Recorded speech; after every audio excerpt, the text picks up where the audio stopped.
guidelines. I'll read. The meeting's held remotely, being live streamed on the ADAMHS board website. 20-second delay in effect.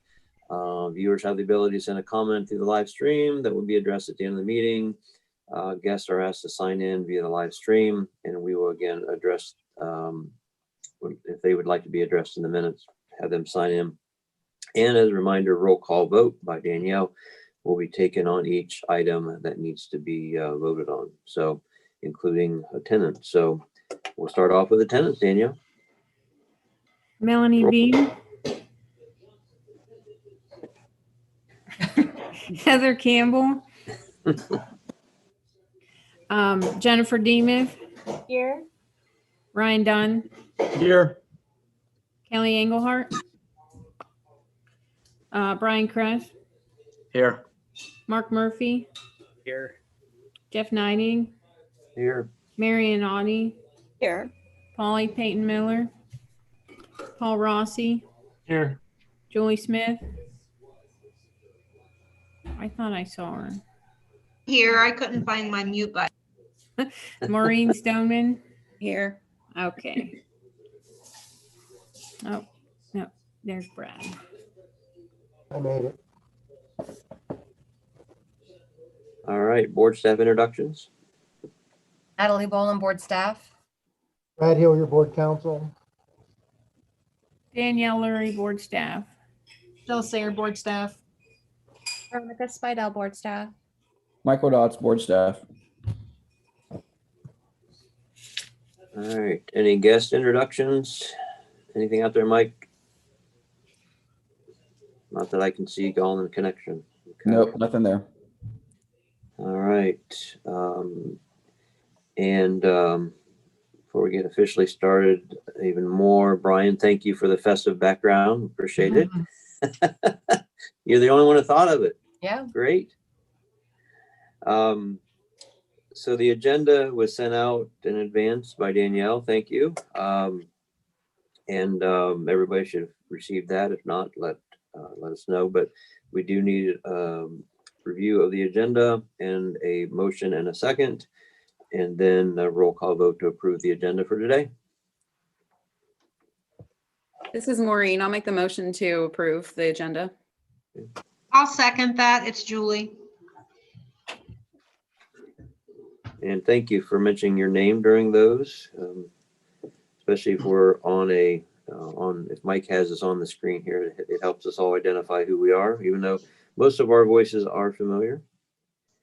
Okay, roll call vote, please, Danielle. Melanie Bean. Yay. Heather Jennifer Demuth. Aye. Ryan Dunn. Aye. Brian Kress. Aye. Mark Murphy. Aye. Marion Audie. Aye. Paul Rossi. Aye. Julie Smith. Aye. Maureen Stoneman. Aye. Okay, motion carried. Okay, next item would be then the minutes from our November 18th meeting, pages 2 to 7 in your agenda, if you're able to bring that up at the same time. Or hopefully you reviewed and looked at what you may have said or were involved with at the last meeting. And after review, if there's no additions or corrections, we'll take a motion and a second to approve the minutes. This is Melanie. I'll motion to approve them. It's Brian. I'll second. All right. Any other discussion on the minutes? Got a motion and a second. Okay, Danielle, roll call vote for approval, please. Melanie Beam. Aye. Jennifer Demuth. Aye. Ryan Dunn. Aye. Brian Kress. Aye. Mark Murphy. Aye. Marion Audie.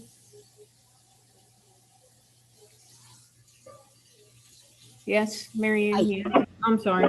Paul Rossi. Abstain.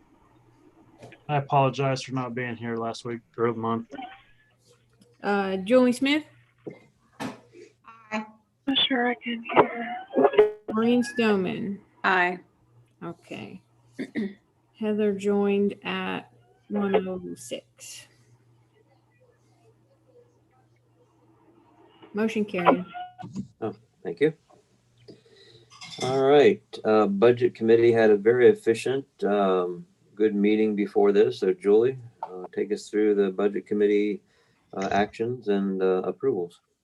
All right, the Budget Committee brings to you a then and now certification approval request that you'll find on page 8 in the board packet. We approved some, if I understand correctly, Michelle, some expenditures last month for some of these items, and then because the bills were incurred before those things happened, we have a then and now certificate for community mental health care in the amount of $3,960.06, for Ohio Guidestone for the amount of $27,966.47, and for Tufts Metropolitan Housing for $27,166.43. The Budget Committee is recommending that we approve this then and now as stated on page 8. Are there any questions about that? And if not, then we would need to vote as a full board on approving it.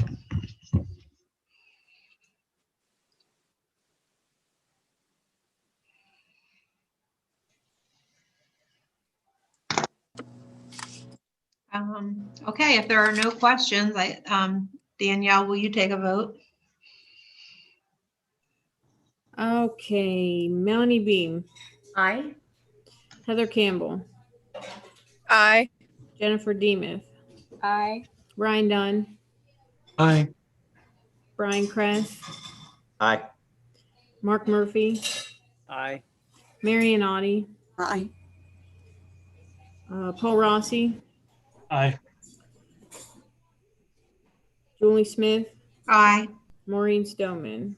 Aye. Okay, motion carried. All right, the next item is review and approval of the expenditures for December 2020, and those are found on pages 9 and 10.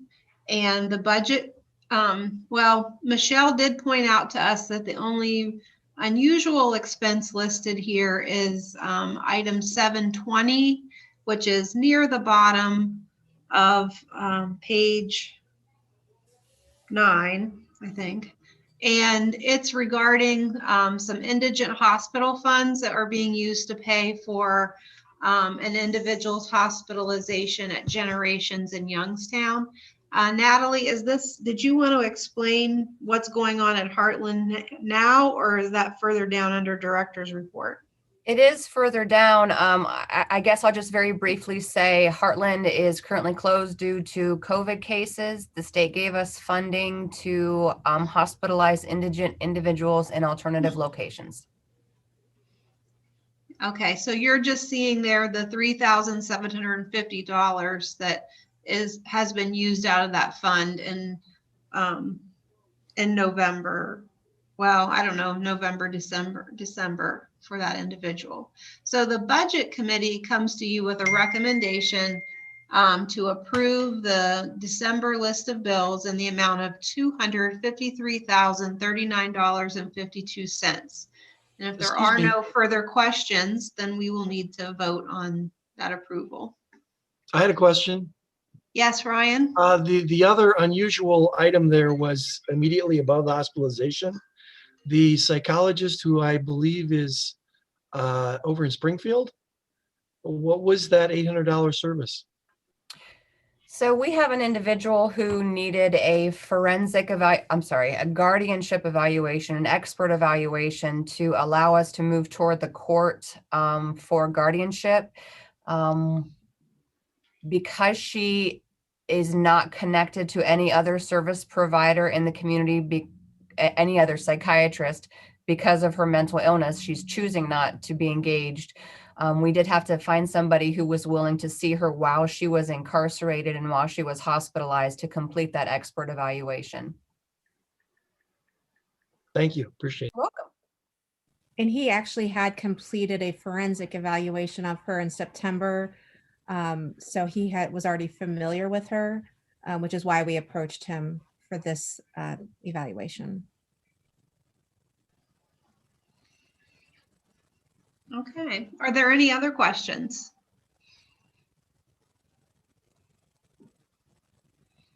Okay, if not, we'll need to take a vote on approving the expenditures.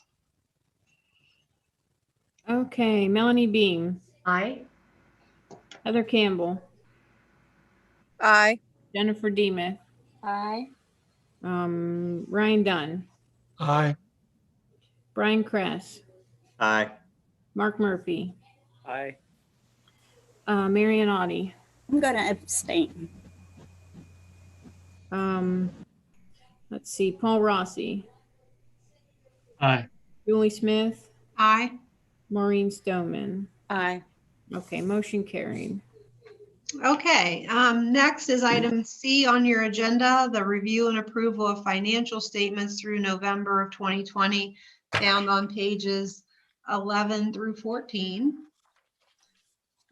We talked about in the budget committee meeting that that we are on target really for most of our revenue and expenses. And we come to you with a recommendation to approve the financial statements and balance sheet for November, as stated on the information in the board packet that you have in front of you. Are there any questions about that for Michelle?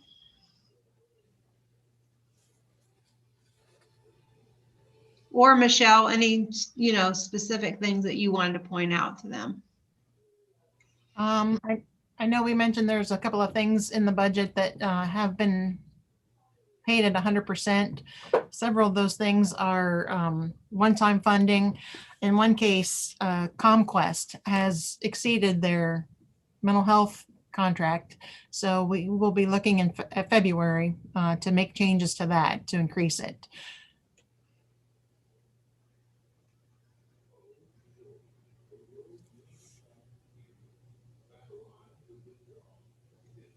Okay, if there are no other questions from the board, then we will need to take a vote to approve the financial statements.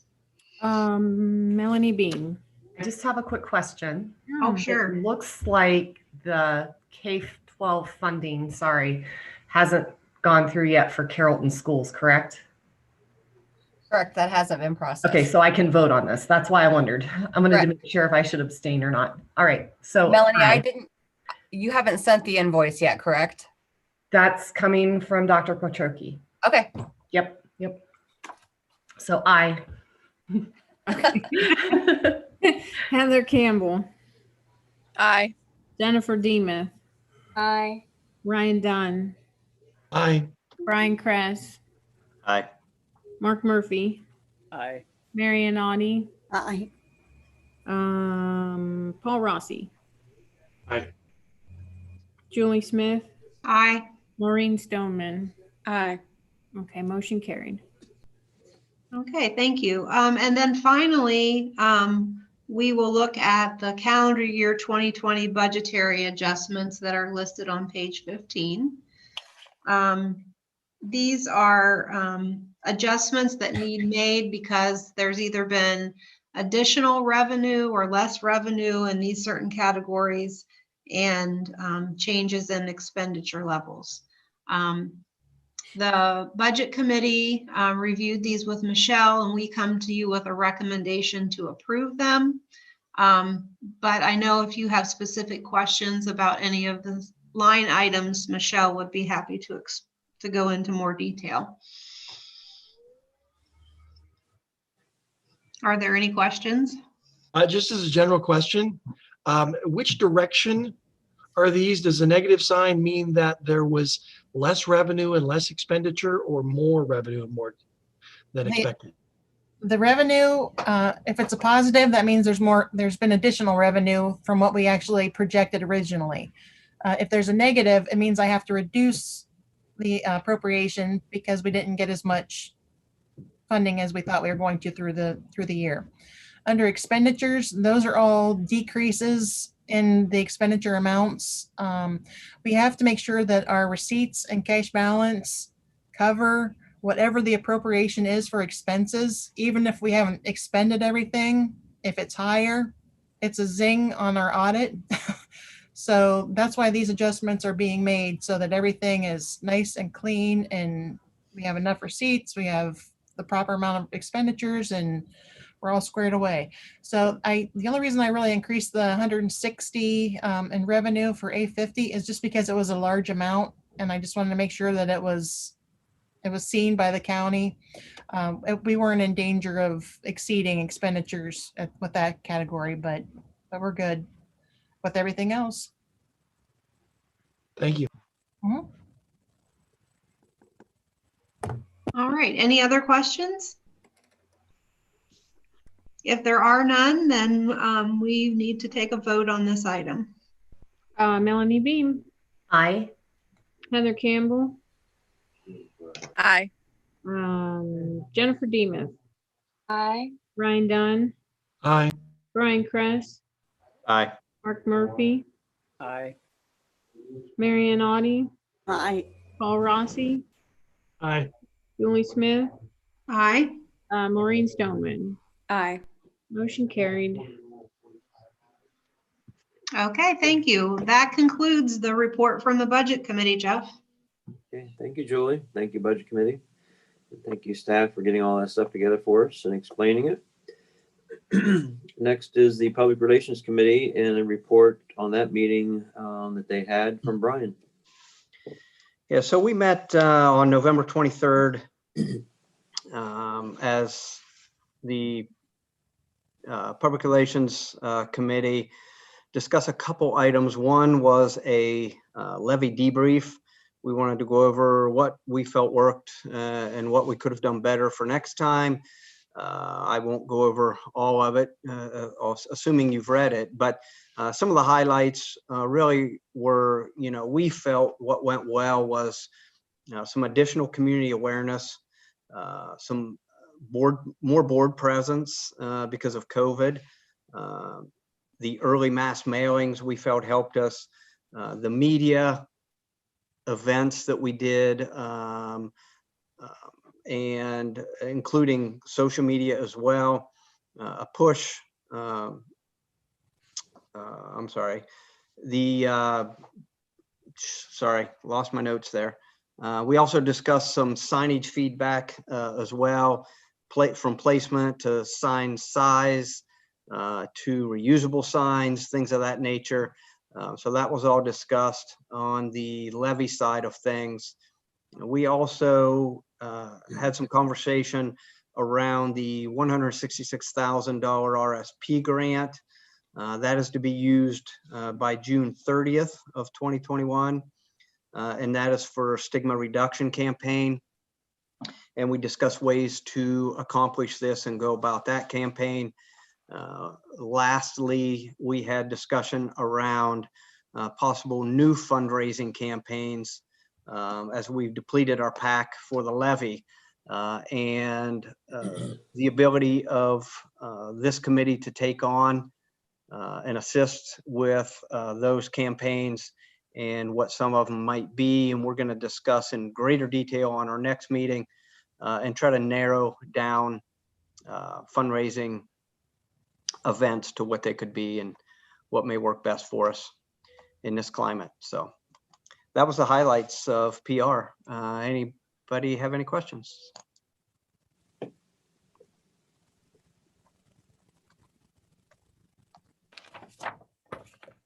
Okay, very good. Well, I'll turn it back to you. All right, thanks. Yeah, there's no action items under that. Thanks for doing that, and we'll have some ongoing activities of the PR committee. That's great, especially with that grant. Yes. Good. Next is the Tri-P committee. Maureen, you got a meeting and some policies? Yes. Last week, the Tri-P committee met.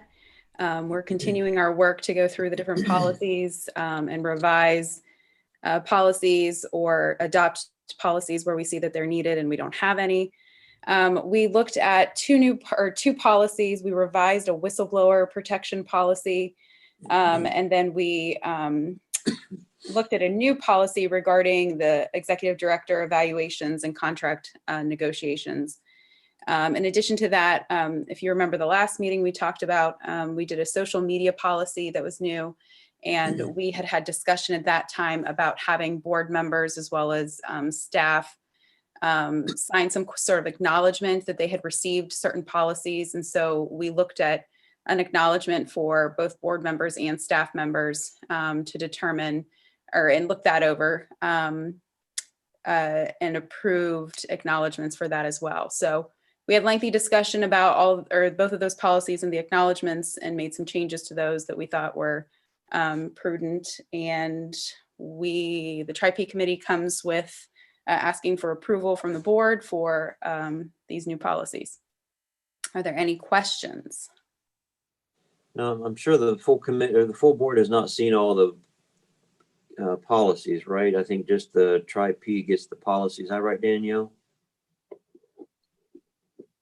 That's correct. Okay. Again, Maureen, I apologize for not being in that meeting, but I know the one policy related to performance evaluation as executive director.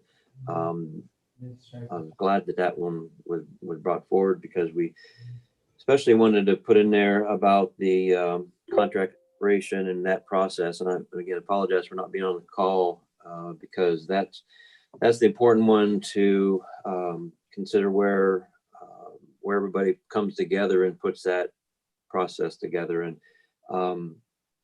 I talked to Natalie about this the first of the week, that a couple things aren't in there that we may want to consider. Again, that you all may not have been aware of what happened behind the scenes when we did this year when Natalie's contract expired. And one of those was obviously the involvement of council. Brad was involved quite a bit with that. And there's nothing in the policy about the involvement of council. And then the other was the consideration of rather than just the Tri-P chairperson, I was thinking maybe that the Tri-P committee looked at that as well. Did they not, or was it just you that looked at that during Natalie's last contract? I was trying to review what we had done with Natalie's last contract. I believe the whole committee ended up looking at it. Mm-hmm. Yeah. So I didn't know how we wanted to handle that. If you wanted to approve it as is and then take it back to the Tri-P to review it again, and then Brad and I can look at it and make sure we include all that in there, so that just the ducks are in a row of how we just last did it, because it seemed to go pretty good. And then especially, including review of council in there. Danielle, I would like to get a copy certainly of the whistleblower policy. We've had some recent cases with that have caused a lot of problems. So you'll make sure and send that to me. Sure.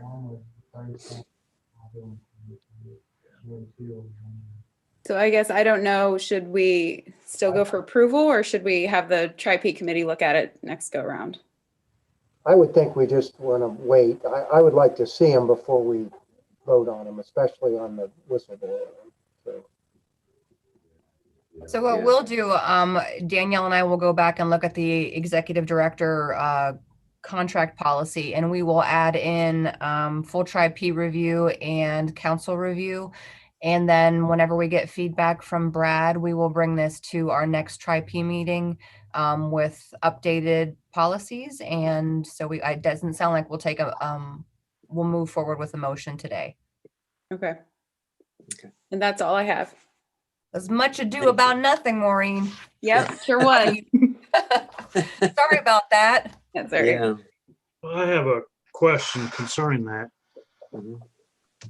So once all that's done and Tri-P's makes the motion, does it then go to the full board for review and vote? Like No, the budget committee? Because the committee reviewed it and approved it, it would just come like the budget committee stuff did. It would just comes for a vote. Okay. Yeah. I was just. Good question, though. Yeah, because they're not getting lost in all the conversation. Sorry. Exactly. Yeah. because you guys don't review, you don't see all the policies. It's just the TRI-P does. And if that's something that the full board wants, we certainly, you know, our packets are, they're large, but I certainly don't want you to feel like we're keeping anything. If the full board wants to see the policies and that makes you more comfortable, absolutely, we can do that. Just let us know. Definitely the new policies, I think, if we're going on a board vote to accept new policies, I think we should have an opportunity to review them. Very fair. Yeah, I think that's a good point. Yeah. Yeah, because originally, Paul, we were doing all kind of reviews of existing policies. Danielle was putting in new language and et cetera with new guidelines and new standards. But yeah, it's a very good point that anything new, I think moving forward, I think Danielle, if you could include that, you know, afterwards, so to speak, to say, hey, the TRI-P was looking at this one, or I guess you and Natalie and Maureen can decide on that, whether we send those out like way in advance, even of TRI-P. And then maybe if somebody say, you know, Julie or, you know, somebody has or Jennifer has a suggestion, maybe that they would send it to a TRI-P committee member. I mean, what do you think of that chain? You know, would the policy come out to everybody? Review it, send your ideas to the TRI-P, or how would you want to do that with new policies? Maureen, can I make a recommendation and then let me know what your thoughts are? Sure. So if you're comfortable, I guess my recommendation would be they come to TRI-P. TRI-P does that initial review, feedback, grammar, logistics, philosophy, and then we will then share with the full board prior to the board meeting the revised and approved TRI-P policies. So the board members have a chance to review those prior to our board meeting. And then we as a full board will discuss any additional changes at our next board meeting. That's my recommendation. I think that makes sense. You know what, I do too, since I'm on the TRI-P committee, because I'm not sure that we want to limit it just to new policies, because I'm hearing some questions about the whistleblower and the executive director, and those weren't new. We just changed some verbiage in them, correct? I think the executive director one was new. It was new? Right? Okay. And the whistleblower was old. Okay. But yeah, so I do agree that like once we meet and we make our revisions, that it should go to the whole board, just like the budget report does. That'll work. Okay. Thicker packet in our email. All right. All right. So we're not going to approve the new policies at this point. Because then in the new process, the TRI-P will still review and look at them and send out the recommendations into the full board with policies for review, and then at the discussion at the full board meeting. So, so we'll probably see this again in February. All right. Anything else, Maureen? It's all from me. Okay. No more rejections? No, just kidding. Yeah. Sorry about that, but I think it's good that we clarified that with existing policies and a review of the whole board of policies that want to see it or not. But we'll get that back to TRI-P and especially add those things, and then have Brad look at the whistleblower, and we'll be good to go. All right, Natalie, your director's report for the month, please. So this should be relatively smooth and quick. We were to know on December 4th if our state opioid response grant had been approved. It's December 16th. We are supposed to find out something today. I believe it's the amount that we are to be allocated, but they hadn't expected it to take as long as it is. So I don't have any sore update for you right now. I imagine before Friday, I should be able to send you an email with an update, but nothing yet. Veronica, can I pass you the health officer approval? Yes, so I am bringing forth to you a request for approval of a provisional health officer. Just as a reminder, the health officers are who make decisions in regards to the assessments for pink slipping an individual into the hospital.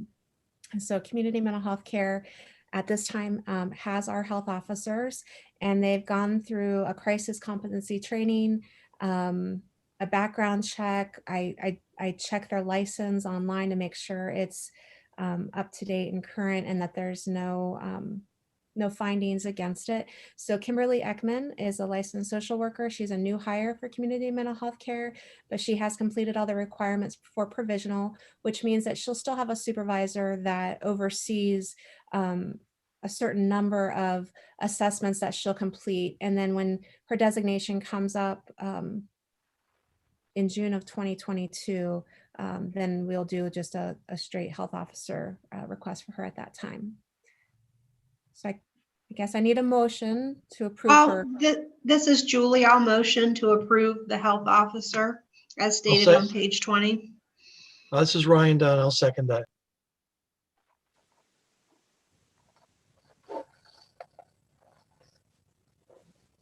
Jeff, does this go back to you then to call the vote? I'm looking at it here.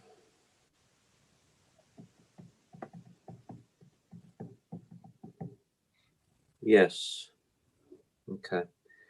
So we have a motion, a second. Danielle, can you do roll call for the health officer approval, please? Sure. Melanie Beam, Aye. Heather Campbell, Aye. Jennifer Demuth, Aye. Ryan Dunn, Aye. Brian Kress, Aye. Mark Murphy, Aye. Marian Audi, Aye. Paul Rossi, Aye. Julie Smith, Aye. Maureen Stoneman. Aye. Okay, motion carried. Thank you. Thank you. Natalie, what's next there with the Heartland update then, 4 update? So I'm not going to repeat myself. Like I said, Heartland is closed due to COVID cases. We continue to get updates multiple times a week from the hospital regarding how close they are to reopening. I think the state had planned for this and is handling it well. More to come. We're working it through. This might take a little bit longer. Our Tuscarawas County Family and Children First Council update. As you'll recall, last March, Josh Jones resigned his position as the council manager. Within a week, we went into remote work because COVID hit. And so we have been managing that position. Danielle and Veronica have been managing that position, and Michelle as well, over the last 9 months. I was approached a couple weeks ago by the Educational Services Center, the ESC. They received a grant for 30 hours a week for what is being called a community and family liaison. That position has a very close tie to school systems that the ESC touches, families, and our community providers. And the goal is to build linkages, to build care teams across this multi-county district. Because the position is 30 hours a week, the ESC asked if we would like to partner to fill our council manager position. The bonus of this, the benefit of this is there is a lot of training opportunities through this grant that are going to fill the role and the need that we had envisioned for council when we strategic planned 18 months ago. So a lot of that skill set will be developed through the course of this grant. The grant begins January 1st and it ends December 31st, 2021. At that point, we will need to look at whether council will bring this person on full time or at a reduced number of hours based on what the council budget is. We completed interviews with individuals over the past 5 days, and we are going to extend an offer.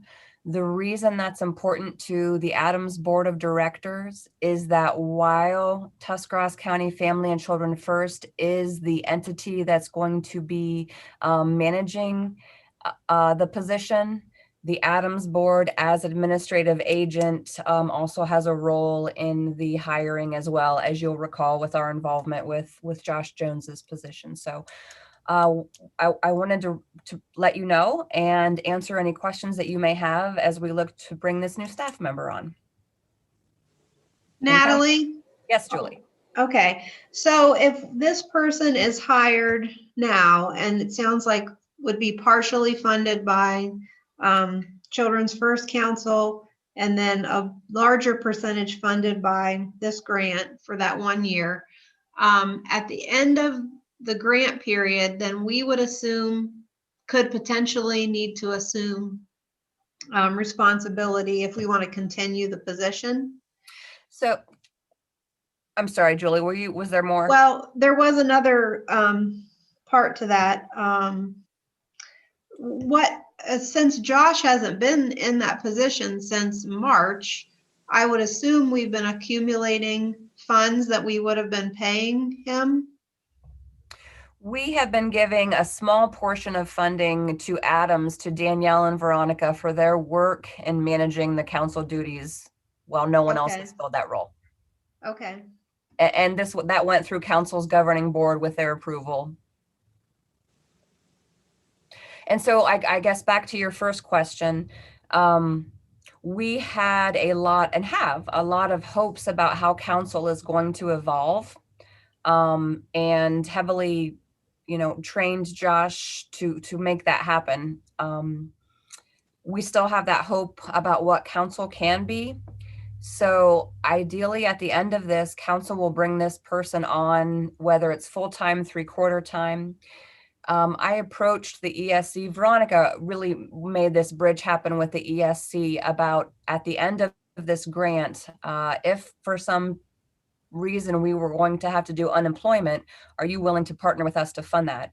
And the response that we received was, yes, we will partner to fund unemployment, but we also would partner with you to keep this person on staff. Maybe not the full amount of the grant, but if this works well, and it's an issue of of her losing her employment, because the grant is going to go, we will jointly fund that as well. So I thought that was good news. That gives us hope.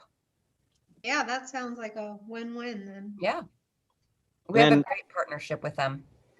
I have two questions. One, would this person be housed at the ESC or at the ADAMHS board offices? And two, what did we have budgeted for this salary for this position when Josh was with us? And what is the plan for the, the approximate salary of this person? So will there be much difference if we do end up absorbing this person at the end of that first year, just to kind of give an idea for budgeting? Your first question, the person will be housed here in the ADAMHS board. And even though it's a grant with the ESC, we're going to consider them a council employee. Just those duties are falling under that position now. And the second question, the salary is coming in lower than what we had offered Josh. It is within what we had budgeted for that position. That's what I was looking to know. Yeah. I didn't want it to be like someone who was making 6,000 more and then suddenly it's hard for us to budget if we get no other funding. So it's good to know it's within that range. I have a question as well. Since there's some joint ownership to this individual, who is taking the supervisory lead during that time? Did you see Veronica smile down there? No, I didn't. Veronica has been working very closely and very well with the ESC and Lori Robeson in particular to make sure she's understanding the grant, what the requirements are, to advertise the position, to schedule the interviews. While Veronica will maintain that supervisor role, I know that she and Lori will continue to have ongoing communication to make sure the grant requirements are met. Okay, great. Thanks. Veronica's a pretty black and white, give me a goal and I will make sure I reach it kind of girl. There you go. That's what we like. Natalie, Two is it too thumbs up. early? Do we, I mean, I Yeah. think this is a great opportunity and potential, and these are all fantastic questions. Listening to Jennifer, everybody's questions are fantastic. I'm excited about the possibility. Is it too early to ask, or is it appropriate to ask who the invitation is being extended to?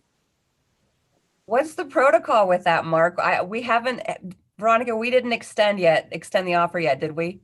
I had to leave her a voicemail and I told her I was going to be in this meeting, so we haven't talked yet. She's employed in social services. Can I share it, Mark? I mean, you've been in this position. Well, yeah, typically, like when I'm sharing with our Board of Education, they know that something's pending, but they know that it's not, it's not official until the board approves it. But yeah, I think it's okay to just let us know if there's a top candidate or candidates that you're looking into. The individual that we're going to extend the offer to is Bridget Britton, who works at the OSU Extension Office. Bridget has been heavily trained in mental health first aid for youth. She has been in our school systems doing trauma-informed care training already. She has a past work experience as an adoptive and foster care caseworker. Has worked at the Village Network.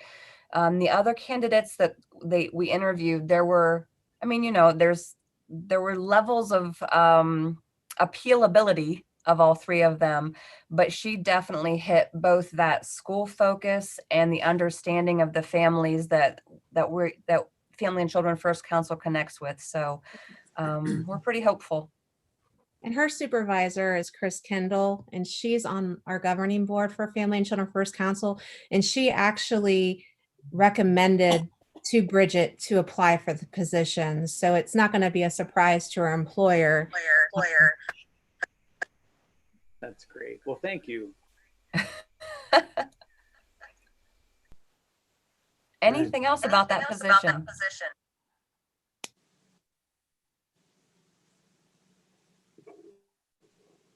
Okay, the last item is we had typically recessed one of our winter meetings. As you saw, we needed to do the calendar year budgetary work that Michelle brought forward in our budget committee. Since that is done, I guess I would like to bring for discussion and potential voting whether or not we would like to recess the January meeting.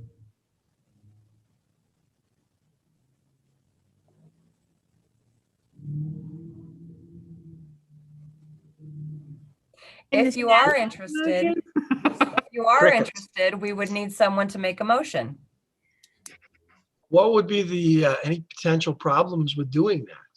Are there things that have to be put on hold, or would there be a kind of impact on programs or funding by going 60 days? That's the first question Jeff asks me anytime I would bring something up like this. And so I always make sure I cover it with my staff and especially with Michelle. Is there anything that this would do, especially from a fiscal perspective? And unless something's popped up in the last 20 hours, there's no issue from the board perspective. And I would make a motion that we recess the January meeting. I'll make a second. Jeff, can I hand back to you? Jeff, you're muted.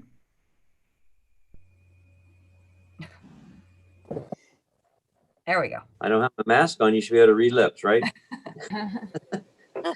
Yeah, sorry. So motion and a second to recess our January 2021 meeting. Any discussion on that? Seeing no tears, we will call for a roll call vote. Danielle? Steve Beam, Aye. Heather Campbell, Aye. Jennifer Demuth, Aye. Ryan Dunn, Aye. Brian Kress, Aye. Mark Murphy, Aye. Marianne Audie, Aye. Paul Rossi, Aye. Julie Smith, Aye. Maureen Stoneman. Aye. Okay. Thank you. Natalie, I don't mean to interrupt. I would like to speak to you and Veronica on the Zoom after everybody's done about the individual we have incarcerated. We'll stay on. Michael can keep us on there. So. Thank you. All right, that's all for Natalie's. Anything else? Anybody have anything for Natalie before we go there? I couldn't find my unmute button fast enough, but I did want to say regarding the Children's First Council and ESC, I just think that's another fabulous example of how Natalie and her staff are helping us collaborate with community partners to advance our objectives. Great. Julie. If that were a motion, I would second it. I agree with that. And Natalie, is that appointment that you received recently something that's public news yet that we can, with the youth that you told me about? Another great connection for us to learn more and be connected within the state. So our first meeting is Monday. We have been discussing with our statewide board association and OMOS, our state department, the fact that we're seeing more of our youth, our teenagers, attempt and commit suicide over the past 3 months. In the beginning of the pandemic, our overdoses were through the roof. At this point in the pandemic, we're seeing our kids attempt suicide. And so we had been discussing this at our state calls. I was asked to chair the meeting to look at what resources we can provide to our adolescents and our kids to impact suicide prevention and stigma reduction during the pandemic. So that's kind of exciting, a little bit nerve-wracking, but I'm very lucky to have the opportunity. You'll do well, I'm sure. Oh, Yes. Thank you. Yeah, definitely good luck and representing not only the ADAMHS boards, but Tuscarawas and Carroll County in a way. So it's great to gain that knowledge. As I mentioned to her, just that extra involvement in meeting new people, new connections. So it's great news. Moving on the agenda to the COVID impact and updates. Board staff is going to give different updates if there's anything changed or new from the last meeting. So what did we come up with? Veronica, anything from the programmatic side? No, things are still moving forward, primarily with telehealth. Community mental health care continues to offer pop-up tent opportunities for COVID testing around the county. So they are doing a good job about marketing that on their Facebook page. So if you want to know more about that, go to Community Mental Health Care's Facebook page for that. They're building at their family health center, continues to move forward. And they're still operating dental services, and they're, I guess, more the physical health side of things. They're still doing those things. They have all the PPE and gear like that they need to do that. And face-to-face is happening when or if the client needs the service that way. But primarily, I would say we're operating in a telehealth realm. And then we've already talked to you about Heartland. So what I can tell you, our jail population that sometimes has to go to Heartland, Heartland is still helping us with those referrals and getting them placed within the state hospital system. So that's running smoothly in partnership with them. Veronica, have there been any issues with COVID infections like in the CSU, the crisis stabilization unit, or they've been as of this time, I have not heard of that. There is a I don't know what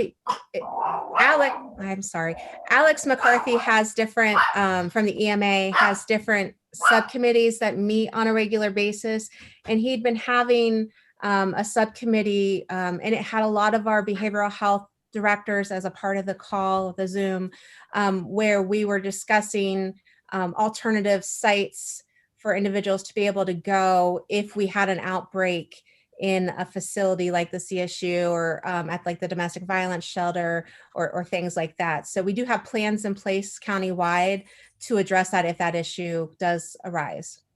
Julie, I can tell you their census is low, and it's not because they're not accepting individuals, and it's not because of a COVID outbreak. It's because people are very hesitant because it's a voluntary unit to go to a congregate setting right now. Sure, I can imagine that's true. That was the word I couldn't think of. Congregate setting. Congregate setting. Sorry. So I think that takes care of programmatic, Jeff. Okay. Danielle, do you have any change in enrollment, anything from that side? I really don't have much to share. You know, we have these conversations, the numbers are down as far as services being provided, but those case management numbers still keep breaking records. I'm starting to think that the case managers might need a raise after this pandemic is over. They're doing a service that's really invaluable. It seems like they're probably holding a lot of these folks status quo in the community during this time, since their other numbers are down. So we'll take that, I guess. It's better than no service. So, and you know, Michelle and I were discussing I don't know if Michelle, you were going to talk about this or not, but her and I had a conversation. The agencies are really on track as far as their non-Medicaid contracts. So, I guess the service, you know, what they're providing just looks different at this point. Would you say that's a fair statement, Michelle? You're muted.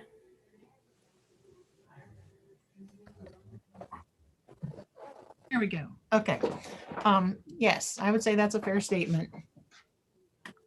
I think that, and like I mentioned in budget committee, the agencies are behind in some of their billings, but pretty much their billings through GOSH, which is where we really see the direct service.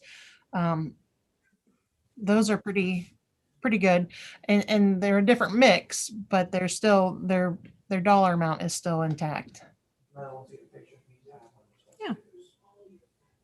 So, Anything else under COVID? Mike, did you have anything? I would like to, this is kind of a switching gears a little bit. The state for several months has had their COVID care line where they're advertising, 24/7, your mental health matters. You can call this number. Do we have like just one image for our local, like a local COVID care line? Because what we're running into here, just in terms of general questions about COVID is, if we give the state's number for general questions, there's a lot of mistrust and people don't want to call the state. But we've been inundated with phone calls. So thankfully we were able to partner with 211, and now people can call the 211, that represents our county locally, and get answers to general questions about COVID. So my thought was, if we, kind of put a spin on that crisis line and had an image about, hey, this is our local COVID care line. Maybe some people who are hesitant to call the state would call the local one.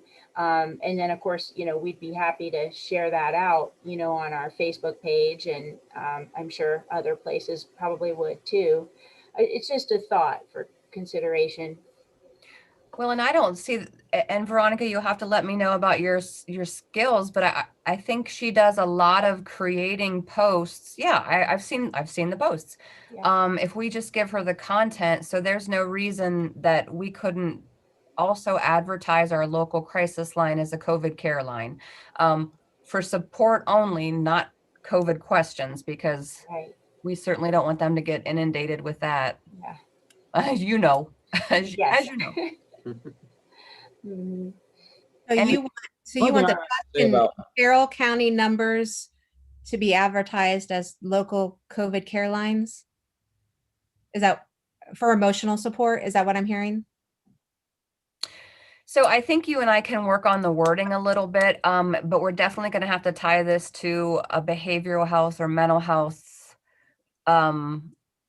stress related to COVID, which is a reason why they would be calling the crisis line anyway.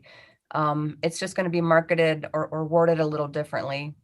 Mm-hmm. Or maybe you send me whatever you want it to look like, and then I can make images on Canva. I mean, I'll send you the words, and then you can. I can make the art then. Thank you. Yep. Great. I'll watch for it, ladies. Thanks. Thanks, Jen. Mike, did you have something about COVID? Well, the only thing I wanted to say is I haven't seen a lot of housing issues as a result of COVID. any more than I have in the past. I spoke last month about the fact that there are a lot of programs coming out right now, funding pots available to help folks who are impacted by COVID. So therefore, we've seen our expenditures decrease a bit over the past 2 months because of that, because we can tap into those other sources.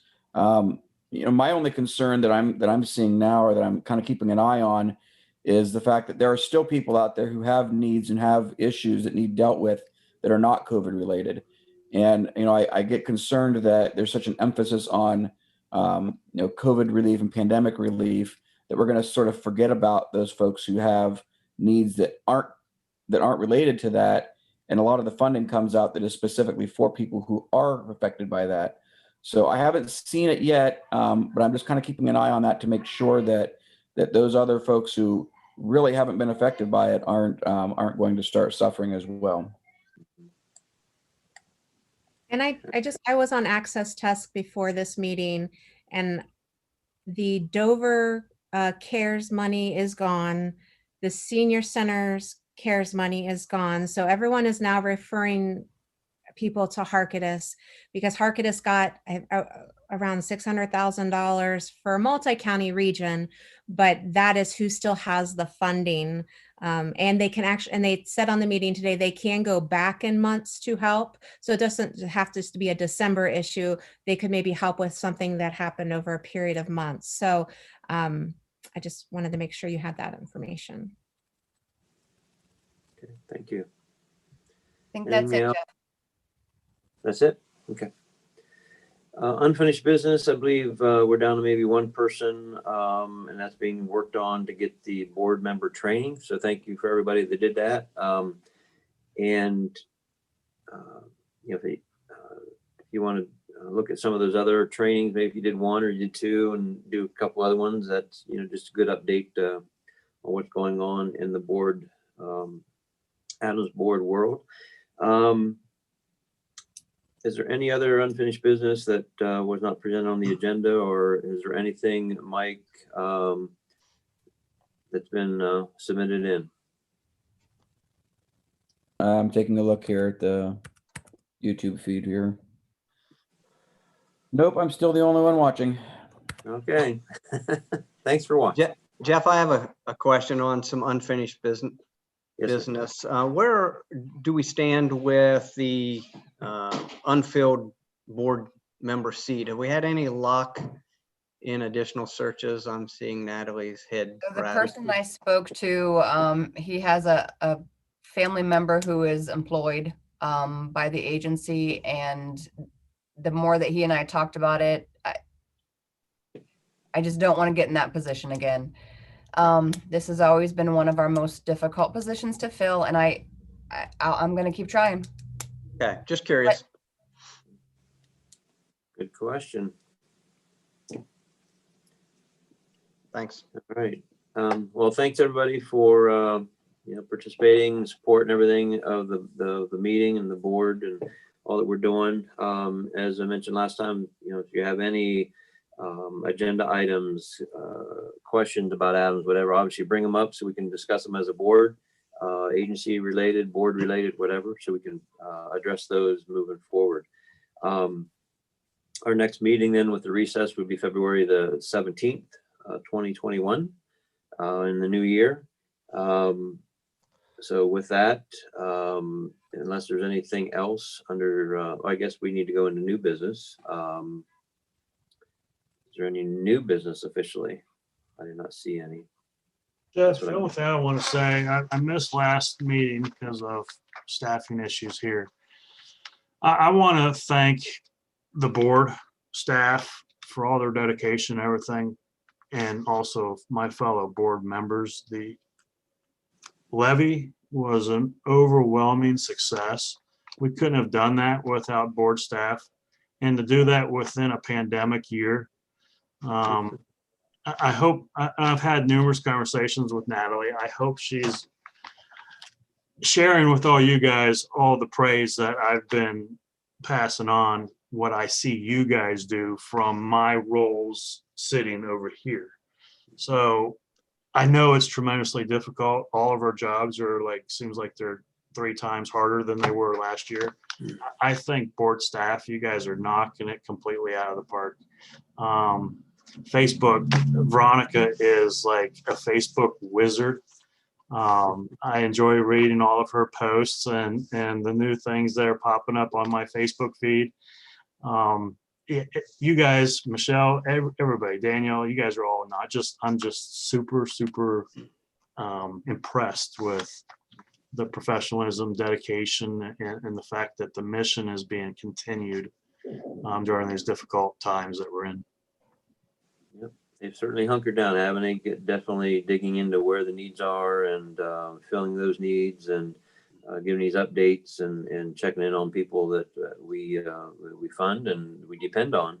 And each report that we get from the financials or the housing or whatever has been great. And certainly the connectivity that we're able to have and the YouTube live and everything that Mike's doing, and it's all being well coordinated by our director. So we thank you all for sure.